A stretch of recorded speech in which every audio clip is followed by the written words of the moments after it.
Mencuri memang sebuah tindakan kriminal.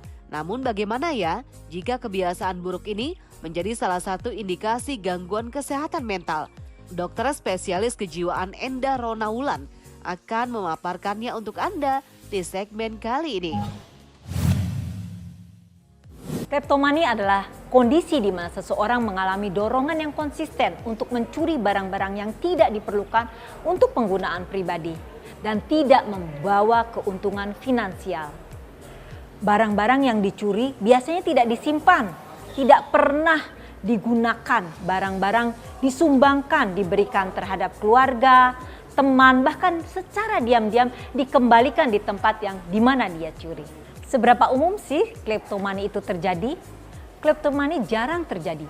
Para ahli di Amerika memperkirakan 0,3 sampai 0,6% dari populasi orang di Amerika.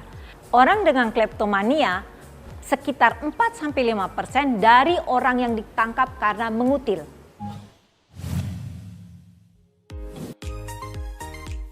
Klepto dan juga mencuri merupakan perbuatan yang tidak dibenarkan. Namun, adakah perbedaan klepto dengan mencuri? Kleptomani berbeda dengan mencuri. Biasanya orang kleptomani mencuri sendirian dan kebiasaan itu secara spontan. Pencurian kriminal direncanakan dan mungkin melibatkan beberapa orang. Kleptomani tidak menggunakan barang-barang yang dicuri. Dan orang kleptomani menghindarkan kondisi jika pencurian yang mengandung resiko tinggi. Orang dengan kleptomani biasanya merasa tertekan saat melakukan pencurian dan merasa puas, lega saat mendapatkan hasil barang curian. Namun merasa bersalah dan depresi saat atau setelah melakukan pencurian.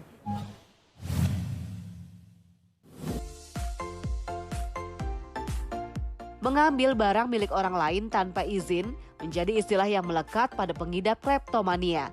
Lantas, faktor resiko apa saja ya yang menyebabkan seseorang menderita kleptomania? Ada beberapa faktor yang meningkatkan resiko menjadi kleptomani. Yang pertama faktor internal, yaitu adanya faktor genetik. Jika satu orang keluarga, ayah atau ibunya menderita kleptomania, kemungkinan anaknya 10% menderita kleptomania.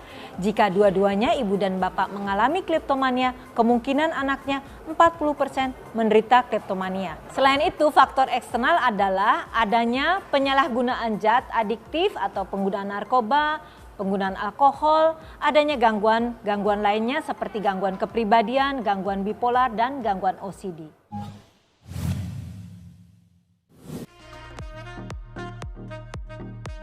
Menjaga kesehatan mental juga tidak kalah penting, seperti halnya menjaga kesehatan fisik. Karena jika kesehatan mental tidak dijaga, justru dapat menyebabkan depresi. Lantas, bagaimana ya dengan kleptomania?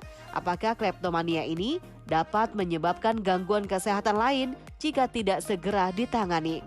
Kleptomania harus segera ditangani. Kenapa? Kalau tidak ditangani dengan segera, beberapa gangguan mental lainnya menjadi komorbid kleptomania, yaitu kecemasan, gangguan depresi, gangguan bipolar, penyalahgunaan zat, gangguan makan seperti bulimia, gangguan tidur, dan gangguan yang mengakibatkan pasien menjadi bunuh diri.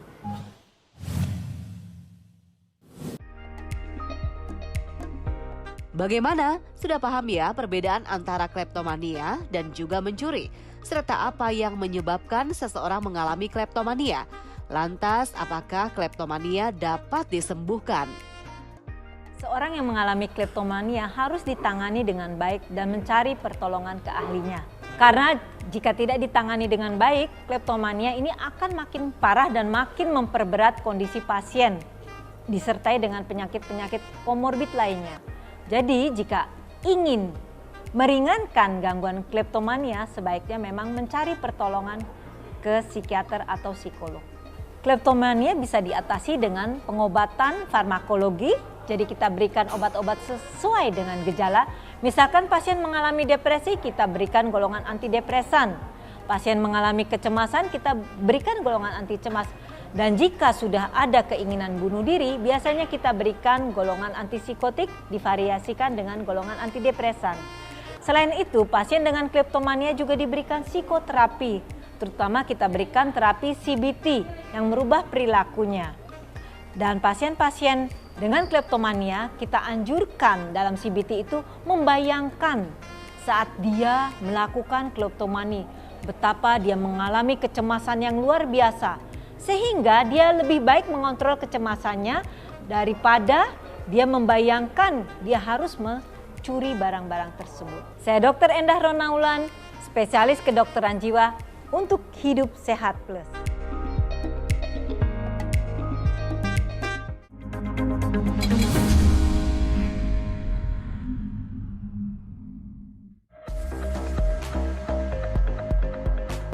Tahukah Anda penyebab alergi yang terbanyak di Indonesia disebabkan oleh tungau debu rumah?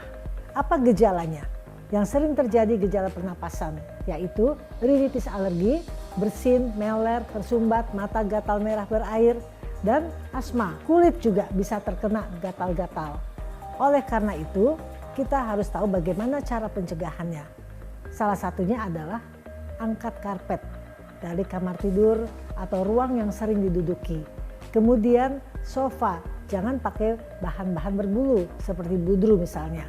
Kita ganti dengan bahan yang mudah dilap, tidak bahan kulit atau yang imitasi seperti kulit. Oleh karena itu, bersihkan rumah Anda setiap hari agar terhindar dari tungau debu rumah. Saya, Profesor Dr. Iris Rengganis, spesialis penyakit dalam, konsultan alergi imunologi untuk Hidup Sehat.